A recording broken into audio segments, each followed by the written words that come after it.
for breaking news, Kessie, and I'm assuming in our bro, our Ghana to Mom is a Ghanatube information in Yambel and they not just a said yes, say, Bremo Ghana for, and I'm on the phone in an who are dear cost our Ghana to the four. A J boy, Jainya Baby, the Sian Donald Trump, you need upgrade ding. Chese or see Ghana for the on my Gabakra, Elbaka AGOA project, Kessie Pano, Donald Trump, the Siano Tinton time. Or the air tariff Kessie Edia to some Ghana for the Siano Ghana, ye exporting Yama Edia America, mem US, a memu dia. Ye the 15% tariff Kessie Paneria to a exporting now sort of for where Donald Trump and our Babontia or this initiative Kessie way, policy Kessie way dia bar. Just say why not say Ghana for the or near between at time pan, it's in a way. Any breaking news, Abeto Efi America, Memo, and Mr. Beginning in Abel, or Ghanatube. Donald Trump was also our son who be was also a can who be one. Mr. This information when in Abel, or Ghanatube. For my uncle, Nayan Koji in Summer Air Donald Trump, what prove a good social media and so edge and train hair will be a can once a Mr. Beginning in Abel. Other four, you make us anything to my uncle. There was a same winning and chim race here. Today, September 30th, 2025, marks the official end of the African Growth and Opportunity Act known as AGOA. The policy, initiated by the Bush administration some 25 years ago, provided Ghanaian and African businesses the opportunity to export goods like textiles, apparel, and certain agricultural products to the U.S. market tariff-free. However, President Donald Trump, in far-reaching tariff review, withdrew all AGOA privileges, effectively nullifying the benefits African countries enjoyed. This means beginning today, Ghanaian products entering the U.S. face tariffs of up to 15%. Listen to President Mahama speak to the challenges of AGOA continuing during his media encounter 3 weeks ago.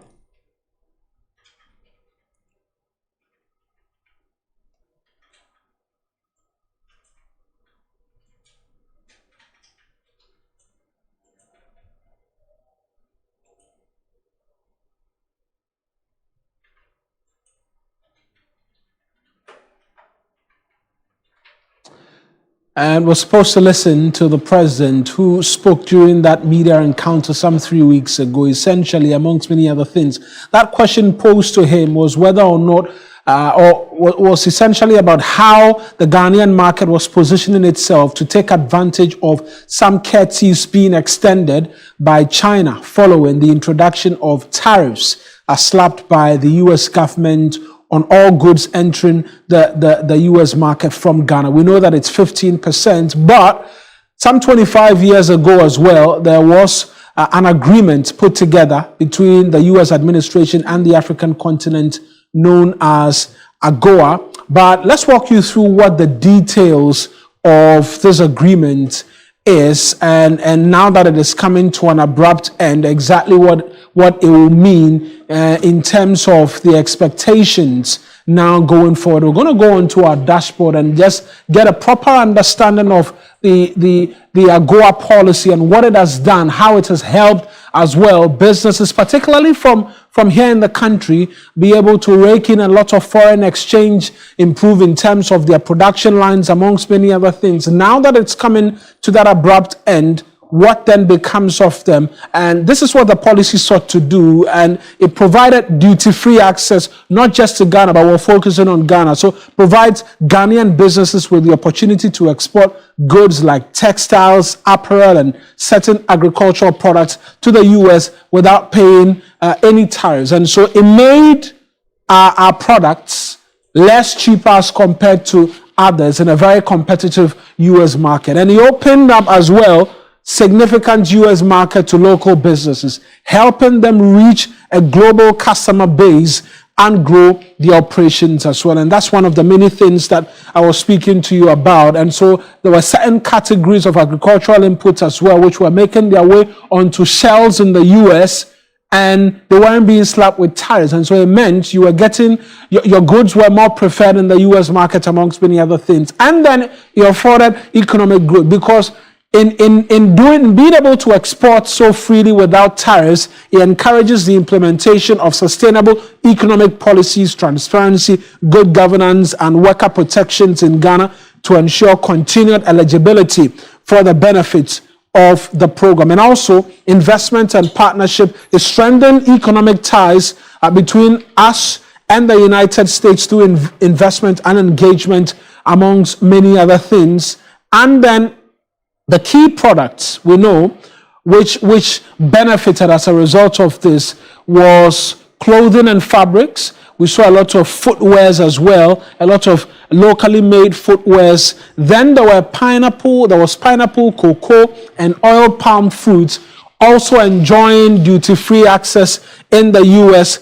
And then in manufacturing, we saw light manufacturing and other sectors as well enjoying a lot of the support. And so these and more are the benefits in terms of what we stood to enjoy as a result of AGOA, amongst many other things. But let's now hear from the president, who was asked that question as to what he made of the tariffs that had been slapped on us by the US, and whether or not he was going to encourage the country to begin to look a bit more to the east as well. This is what the president had to say with respect to that question posed to him 3 weeks ago. We all work towards a rules-based trading system. It took years of negotiation from Rio to Doha round and all that. And eventually, reasonable tariffs were agreed between countries. Countries like Africa enjoyed zero tariff into the US because we were in the developing world. And so it was a concession that US gave. And what you receive in exchange is soft power that, you know, a lot of people have a good disposition towards the US because the US has been kind to Africa and all that kind of thing. But in comes President Trump. He has a more transactional mindset, and he says that the US has been taken for granted for a long time. And so even countries like Ghana in Africa, he slapped a 15% tariff on us from zero tariff. And so AGOA is technically dead. It was due for renegotiation in September. There's no way with this 15% tariff, AGOA is going to be renewed. But we're just watching carefully. The power to impose tariffs is that of Congress. But in this case, the US president always pushes the limits. And so there's a case in the US Supreme Court to determine whether his imposition of tariffs are legal or not. So president essentially saying Order for Chese and American where breaking news Kessia Betudra. Yes, see, first, no Ghana for businesses for nowadays, or more business, Chese industry for nowadays, say, or more exporting Yama at the America, memoir, now it was 0% tariff. Yanji or Moshe. It's not benefiting the Brinaba Ghana for so. Donald Trump buy no, we pay just 0%, no, you see how they call 15%. And I see our contract in a woo until say renew. And I John Dramani Mahama say 15% tariff we are Donald Trump or to AGOA so there. And yeah, idea on be renewing in there on be renew not now because 15% now no the other four. It is here Meno Kasano John Dramani Mahama, President of the Republic of Ghana, will cancel AGOA say Kim. Until I say AGOA has ended. Other four when they breaking news about to jam so beginning in our bro. If you John Dramani Mahama na catch am so master ni nyina social media no so dia bro to see arofo moma enko ni enko tie ensema sign course ni ma di see Ghanatube so AGOA is there. Let's speak to Chona Mahelu. He is currently the Accra Regional Chair of the Association of Ghana Industries, AGI, and get a sense of understanding as to what next for these businesses. Chonam, as always, thank you very much for speaking to us. A big blow, some would say, to businesses here locally who have made the US home in terms of being able to make profit. How does this begin to affect them in terms of the overall operations with the coming to the end of AGOA? Thank you, and good afternoon to your cherished listeners. Yes, to begin with, it is a big blow, especially in the immediate terms to those companies that are benefiting directly from the AGOA initiative. It is really a big blow, because all of a sudden you are no longer enjoying the benefits of the tariff relief that we typically enjoy. But our view is that in the long term, we have to be able to turn this blow to opportunities, which is really what we're looking at. The thing is that we almost have had a sense of this coming, so it's not necessarily a surprise. Because if you observe the posture of the current U.S. government, you realize that they are not necessarily interested in this type of initiative and this type of largesse. However, as country and also as continent, it is crucial for us to really begin to do this differently. So number one, we have to now focus on products that are essentially niche products. So for example, products that are luxurious, and we're targeting the US market, the US luxury market. For those type of clients, it doesn't matter how much the product costs. Right. What matters is the quality and that type of uniqueness of the product.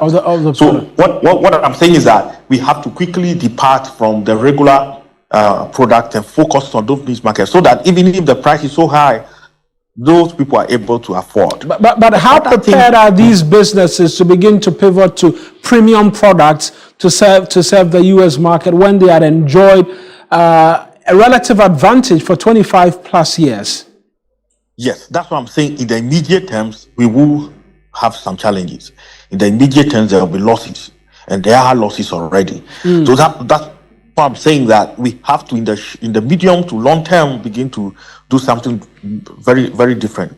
But also, all is not lost, because China just came out to say that they are going to give us a duty-free, quota-free regime to be able to export to China. The question, though, will be whether the Chinese customers have the same character as the Americans. It's not the same. America is heavily a consuming society, and a lot of our people are more Americanized than they will be Chinese. So all of this cultural dimension will come to play handily. But our view is that whichever way, we have to move on as a nation and as an industry, and that's really what we are doing. We have to begin to count our losses, but also take the steps that will allow us to quickly make the best out of the situation. One of them really is to look at the AFTA initiative, because the African Union Continental Free Trade Agreement is giving us an opportunity to be able to export to African countries duty-free, quota-free. Our view is that we have to be able to take advantage of that initiative very quickly, so that we minimize our losses. Where do you stand? Where do you stand on those who make the argument that, if possible, we should push for new bilateral trade deals with the U.S., considering in your own presentation, you explain or speak to the challenges with the Chinese market being a bit different from the U.S. market in terms of the U.S. being consumption-based, amongst many other things. There are those who say, yes, AGOA is coming to an end, but as a country, we can't push for fresh bilateral trade deals because we've been able to do that or secure a deal in terms of U.S. visa restrictions. Why don't we push for a similar in terms of trade? That's correct. The challenge has been that the African diplomats appear to be going solo in these type of negotiations. Probably they should all come together. All the African diplomats that sit in New York should come together as a bloc and leverage on the uniqueness of the African continent, leverage on the power of the resources we have in order to negotiate. Clearly, President Trump is very transactional. You have to come on the table with something, and then you can get something also. And so what we're saying is that Ghana negotiating separately, Togo negotiating separately, is not helping us. They have to come together as a bloc to negotiate. But I agree with you that we cannot give up. The U.S. market has been a market that we've had major relationship with. And so it's not going to be as simple as just cutting it off and saying it's fine. It's not fine. So we will still encourage our diplomats and our leaders to continue to engage and negotiate and see if something will change. And as I mentioned, President Trump will definitely listen once you have something on the table to offer. And so they should go leveraging on the things that we have as continent. But also not forgetting that we also have to begin to look within Africa and begin to do business among each other very quickly. so that in the future, when we have to deal with this situation, we'll be covered by the fact that we're selling between and among each other already. How many times haven't we had this though? This push and call for us as a continent to begin to trade more easily amongst ourselves. That continues to be very, very difficult, despite the fact that the AFCFTA is here. You continue to speak to it and mention it as though we are still awaiting a trade agreement like that. Hello, sir. Mr. Chanam, can you hear me? Well, it does appear we may have lost him just on the telephone line. But that point about the fact that the AFCFTA and the continuous narrative of being championed, that as a continent, we need to continue to learn to trade amongst ourselves a lot more. It continues to come up every now and then when we suffer a blow one way or the other from Western powers. The question remains when we can fully take advantage of the AFCFTA and trade amongst ourselves as a continent. But we'll move away from this, and the coalition of unpaid, newly posted. Other four when you're breaking news, if America may Donald Trump nakachia, beto jam so be dini na bro e Ghana to the former MP say mobile like no subscribe no share no hit notification bell no so am say na be ya bring ya bibia drop content say ya wo when you tempan watch me with model for aha. And I'm nsɛm nyinaa besi Ghanatube so makra mu nyinaa bɛda mu nyinaa se bebree